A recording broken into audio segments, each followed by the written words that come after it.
Hi everyone, मैं हूं आप सभी का अपना प्रशांत भैया और लेकर आ गया हूं हिंदी की लास्ट मिनट स्ट्रैटेजी। मुझे पता है हिंदी का एग्जाम बहुत पास आ गया है ना। पूरे साल भर तुमने हिंदी के अंदर उतना टाइम नहीं लगाया। अब देखो, एक मैं आपको रियलिटी बता देता हूं। जितना भी टाइम आपके पास बचा है ना हिंदी के एग्जाम के लिए, अगर आपने ढंग से हिंदी नहीं पढ़ी तो ना मार्क्स में ये हिंदी आपको धोखा देने वाली है। क्यों? क्योंकि बच्चे ना हर साल ये गलती करते हैं कि साइंस, मैथ, एसएसटी इनको तो पढ़ते हैं बट हिंदी को ढंग से नहीं पढ़ते। आज मैं आपको बताऊंगा कि ये बचे हुए टाइम में आपको क्या करना है, एग्जाम में जाके पेपर को कैसे अटेम्प्ट करना है कि आपके मार्क्स इंक्रीज हो पाए और किस किस सेक्शन पे आपको कितना टाइम देना है और किस सेक्शन के ऊपर आपको ज्यादा फोकस लगाना है और किसके ऊपर कम फोकस लगाना है। ये सारी चीजें एक वीडियो के अंदर आपकी क्लियर हो जाएगी। स्टार्ट करते हैं, लेकिन उससे पहले मैं बोल रहा हूं, हिंदी का एग्जाम पास आ गया है, जितना भी टाइम है अब लाइटली मत लो। थोड़ी मेहनत लगानी पड़ेगी दोस्त, तभी जाकर हो पाएगा। और कमेंट्स के अंदर लिख देना हिंदी फोड़ेंगे, हिंदी फोड़ेंगे। चलो स्टार्ट करते हैं। अब देखो, हिंदी के अंदर 4 सेक्शन होते हैं जिसके इंग्लिश के अंदर होते हैं। सबको पता है कितने मार्क्स क्या होता है, ये सारी चीजें सबको पता है। लेकिन भैया कौन सा सेक्शन टफ आएगा? देखो, आज मैं आपको ये बता देता हूं, मेजॉरिटी ऑफ बच्चों के एग्जाम के बाद जो नंबर कटेंगे ना, वो कटने वाले हैं ग्रामर वाले सेक्शन में। हाँ, इंग्लिश के अंदर तो ना ग्रामर बहुत छोटा सा सेक्शन होता है, बहुत इजी सेक्शन होता है, बट ये हिंदी है। यहां पर ग्रामर आपको एक तो कितने मार्क्स का मिलेगा, 16 मार्क्स का मिलेगा और थोड़ा टफ साइड पे भी मिलेगा। तो इसकी प्रैक्टिस करनी पड़ेगी। कैसे पढ़ना है उसके बारे में अभी मैं आगे बात करूंगा, टेंशन मत लो। दूसरी और इंपॉर्टेंट चीज, ये जो पैसेज है ना अपठित गद्यांश, ये आपके इजी रहते हैं हिंदी के अंदर, उतने टफ नहीं होते, बट इसकी भी प्रैक्टिस करेंगे। कैसे करेंगे उसके बारे में मैं बात करूंगा। फिर आती है लिटरेचर। लिटरेचर सबसे इजी है क्योंकि पूरे साल भर तुमने क्या करा है स्कूल के अंदर, लिटरेचर ही तो पढ़ा है। तो लिटरेचर तो आपकी हो जाएगी। आपको फोकस करना पड़ेगा राइटिंग सेक्शन पे। यहां पर बच्चों का पेपर छूटता है। हिंदी का जो पेपर है ना, एक तो हिंदी लिखने में ना लोगों को टाइम लगता है, सबके साथ ये प्रॉब्लम है, थोड़ा धीरे धीरे लिखते हैं हम हिंदी। इंग्लिश तो हम बहुत तेज लिख लेते हैं, बट हिंदी लिखने में शायद आपको टाइम लगता हो। तो आपका ना टाइम मैनेजमेंट वाली प्रॉब्लम 101% पेपर के अंदर आएगी, मैं आज आपको गारंटी से बोल रहा हूं। और वो आएगी किसकी वजह से? राइटिंग सेक्शन की वजह से, क्योंकि आपको बहुत सारी चीजें लिखनी है। क्या क्या सोल्यूशन है, एक एक करके स्टार्ट करते हैं। देखो, सबसे पहले मैं बात करता हूं किसकी?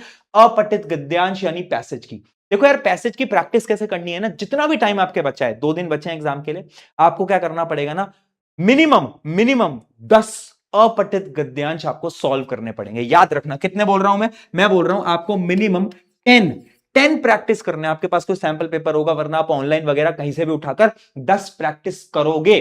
और पता है यहां पे सबसे इंपॉर्टेंट क्या होता है, आपने देखा होगा अगर आपने प्रैक्टिस करी है, ये जो एमसीक्यूज क्वेश्चन आते हैं ना इसके अंदर, वो थोड़े टफ होते हैं।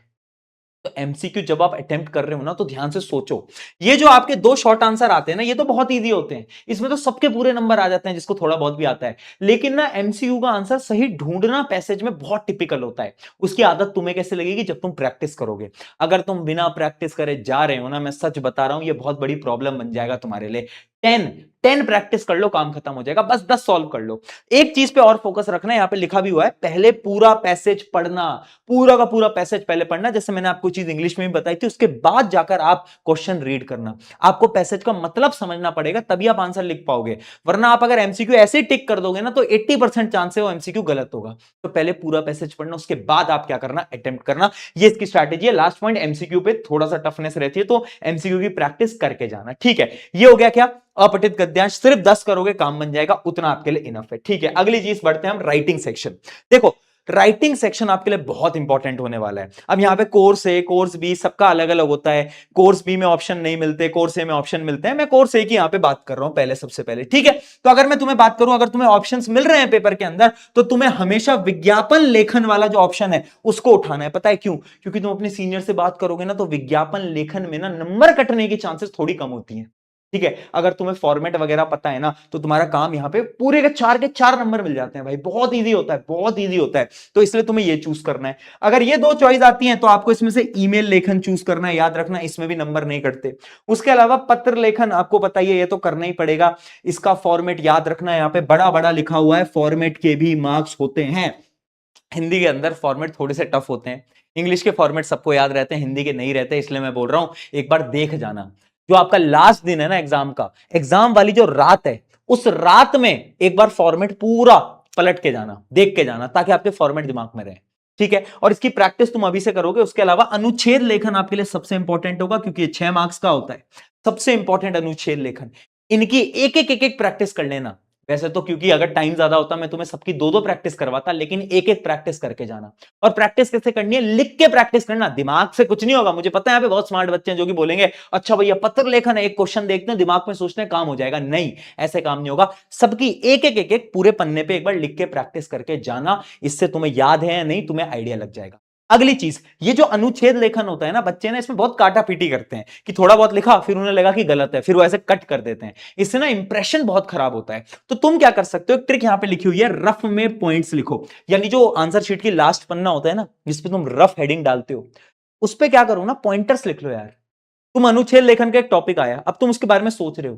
जब तुम सोच रहे हो ना, तो उसके जो भी शॉर्ट पॉइंटर्स हैं वो तुम पीछे लिख लो, जो आपका रफ पेज है उसके ऊपर। उससे क्या होगा, जब आप पूरा अनुच्छेद लेखन लिखोगे ना, तो आपको बार बार सोचना नहीं पड़ेगा, टाइम सेव होगा। और ये जो काटा पीटी तुम करते रहते हो पेपर के अंदर, इससे तुम बच जाओगे। वेरी इंपॉर्टेंट स्ट्रैटेजी, ठीक है। तो 3 पॉइंट हमें याद रखने होंगे। ये कोर्स बी का राइटिंग वाला है, वो आई होप आपको पता ही है, ऑलमोस्ट सारी चीजें सेम ही है। कोर्स ए कोर्स बी में लिटरेचर में थोड़ा फर्क आता है, ठीक है। कुछ पॉइंटर्स याद रखना, स्पेलिंग मिस्टेक मत करना, नंबर कट जाते हैं। ग्रामेटिकल एरर्स के भी मार्क्स कटते हैं, 1 नंबर कट सकता है अगर आपने एकदम स्पेलिंग मिस्टेक बहुत कर रखी है, मात्राओं की गलती कर रखी है तो।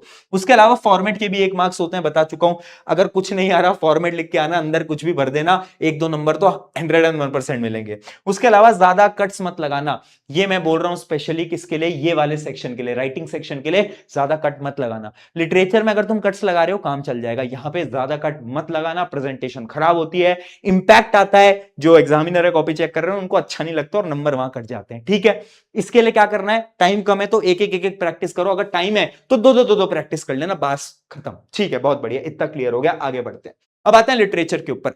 लिटरेचर भी हिंदी कोर्स ए कोर्स बी, ये कुछ बुक्स हैं।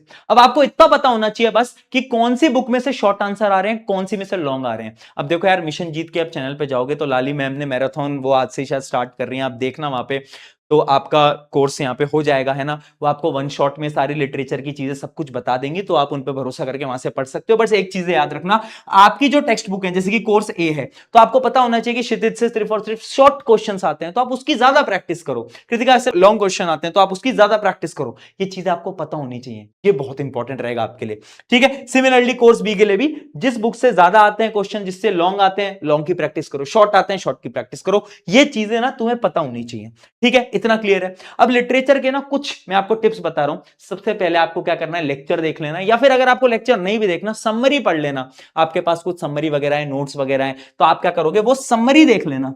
फिर उसके बाद क्या करना, ये जो PYQ वाली चीज है ना, ये बहुत इंपॉर्टेंट है। क्योंकि ना हर साल देखा गया हिंदी के अंदर ना प्रीवियस ईयर क्वेश्चन बहुत रिपीट होते हैं। हर साल घुमा फिरा के सेम ही क्वेश्चन पूछ रहा है। तो अगर तुम्हें PYQ वाला कॉन्सेप्ट कर लेते हो ना, तो इससे ना नंबर बहुत इंक्रीज हो जाएंगे तुम्हारे, ठीक है। तो PYQ करना बहुत इंपॉर्टेंट रहेगा आपके लिए, प्रीवियस ईयर क्वेश्चन आप सॉल्व करोगे। सेम बुक वाले आंसर्स लिखना बंद करो। होता क्या है ना, बच्चे क्या करते हैं, वो जो बुक के अंदर लाइनें लिखी हुई है ना, वो लाइन उठाते हैं और डायरेक्टली अपने आंसर के अंदर कॉपी पेस्ट कर देते हैं। उससे क्या होता है, टीचर को लगता है कि एकदम रट के आया है ये बच्चा, तो मैंने पूरा रट रखा है, तो उनको अच्छा नहीं लगता। तो अब थोड़ा बहुत ना अपने हिसाब से बना के भी आंसर लिख के आओगे ना, तो गलत नहीं है, बिल्कुल करके आ सकते हो आप। बस आपकी ग्रामर ठीक होनी चाहिए, वो आपका काम है, ठीक है। शुरुआत अच्छी करो। हर एक आंसर की स्टार्टिंग की जो पहली 2 लाइन होनी चाहिए ना दोस्त, वो ऐसी होनी चाहिए कि कोई एग्जामिनर कॉपी पढ़े ना तो 2 लाइन में खुश हो जाए, और उसके बाद वो शायद पूरा आंसर पढ़े भी ना और तुम्हें फुल नंबर दे दे।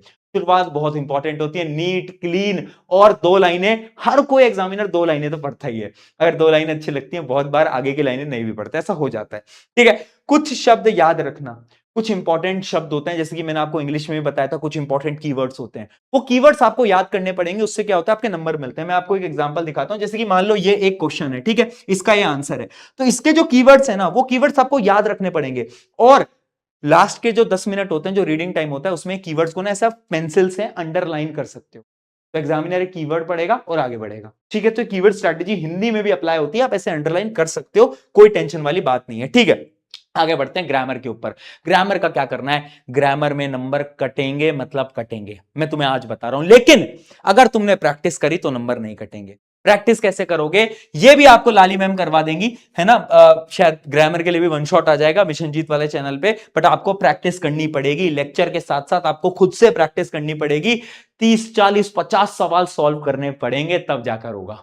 इतना तो करना ही पड़ेगा। अब पूरे साल भर कुछ नहीं करा तो अगर पूरे साल भर पढ़ा है ग्रामर तो कोई दिक्कत नहीं है, बट 90% बच्चे ग्रामर नहीं पढ़ते साल भर, तो इसलिए मैं बोल रहा हूं 30 40 50 क्वेश्चन करने पड़ेंगे, तब जाकर प्रैक्टिस हो पाएगी। ठीक है, तो यूट्यूब पे आप ग्रामर वन शॉट जिससे भी आपको पढ़ना है वहां से जाके पढ़ सकते हो। ठीक है, इसमें चॉइस भी रहेगी, 20 में से 16 क्वेश्चन आपको अटेम्प्ट करने हैं, तो आपका फायदा है। तो जब आपके पास रीडिंग टाइम आएगा तो आप सेलेक्ट कर सकते हो कि कौन सा आपको क्वेश्चन करना है, कौन सा नहीं करना। ठीक है भाई, बहुत बढ़िया, इतना समझ आ गया। अब आते हैं पेपर अटेम्प्ट कैसे करना है, कुछ राइटिंग है क्या? देखो, मेरा ऐसा मानना है, अभी तक तुमने जैसा भी अटेम्प्ट करा है तुम वैसे ही करना जिसमें तुम्हें हाई कॉन्फिडेंस फील होता है। बट अगर मैं तुम्हारी जगह होता तो मैं कैसे अटेम्प्ट करता वो मैं तुम्हें बता देता हूं। मैं पहले वो सेक्शन उठाता जिसका वेटेज हाई है, वो सेक्शन जिसका वेटेज हाई है, और जो बहुत लेंदी है, जिसमें टाइम लगने वाला है। किसमें सबसे ज्यादा टाइम लगता है? अगर तुम सोचोगे तो जो राइटिंग वाला सेक्शन होता है ना, इसमें बहुत टाइम लगता है बच्चों का, बहुत सारा समय जाता है। तो सबसे पहले मैं क्या करता, राइटिंग वाला सेक्शन उठाता और लिखना शुरू करता, है ना। बट अगर मान लो मेरा राइटिंग सेक्शन वीक है, मैंने ज्यादा प्रैक्टिस नहीं करी है, तो हाँ मैं लिटरेचर से स्टार्ट करता। बट मेनली मैं आपको बता रहा हूं आप राइटिंग से स्टार्ट कर सकते हो, उसके बाद आप लिटरेचर पे जा सकते हो। ठीक है, लिटरेचर को या तो फर्स्ट रखना है या तो सेकंड रखना, क्योंकि आप पढ़ के आए हो लिटरेचर। अगर आप लास्ट में लिटरेचर को अटेम्प्ट करोगे ना, तब तक आप क्या पता भूल जाओ लिटरेचर। ठीक है, तो या तो फर्स्ट या तो सेकंड आप अपने हिसाब से कर सकते हो। देन थर्ड आप कर सकते हो पैसेज, है ना। पैसेज आप थर्ड अटेम्प्ट कर सकते हो, और ग्रामर को हमेशा लास्ट में अटेम्प्ट करना, क्योंकि जो ग्रामर होते हैं उसमें ज्यादा टाइम नहीं लगता। लास्ट में अगर आधा पौना घंटा भी मिलता है उसमें भी तुम आराम से ग्रामर को सॉल्व कर सकते हो। 30 minutes are more than enough for grammar. ठीक है, मेन है राइटिंग, इसमें बहुत टाइम लगेगा। मैं आज बोल रहा हूं पेपर थोड़ा लेंदी रहेगा, इसलिए थोड़ी राइटिंग प्रैक्टिस करो, लिख लिख के प्रैक्टिस करो। अगर तुम वहां पर सोचते रह गए पेपर छूट जाएगा, सच्ची में पेपर छूट जाएगा। तो इसकी प्रैक्टिस करके जाना, बाकी पेपर इजी आता है, ज्यादा टेंशन लेने की जरूरत नहीं है। कुछ फाइनल टिप्स के ऊपर आ जाते हैं। फाइनल टिप्स क्या क्या है देखते चलना। सबसे पहले मात्राएं चेक कर लेना, लास्ट का वो जो 10 मिनट में बताता हूं ना रीडिंग टाइम, रीडिंग टाइम मतलब वो जो लास्ट का पेपर चेक करने वाला टाइम होता है 10 मिनट, उसमें मात्राएं एक बार चेक कर लेना। ठीक है, शुरू का जो तुम्हें रीडिंग टाइम मिलेगा उसमें क्या करना है, वो जो और वाले क्वेश्चंस होते हैं वो और वाले क्वेश्चन छांट लेना, कि तुम अनुच्छेद लेखन किस पे करने वाले हो, तुम्हें अपने टॉपिक्स को छांट लेना है।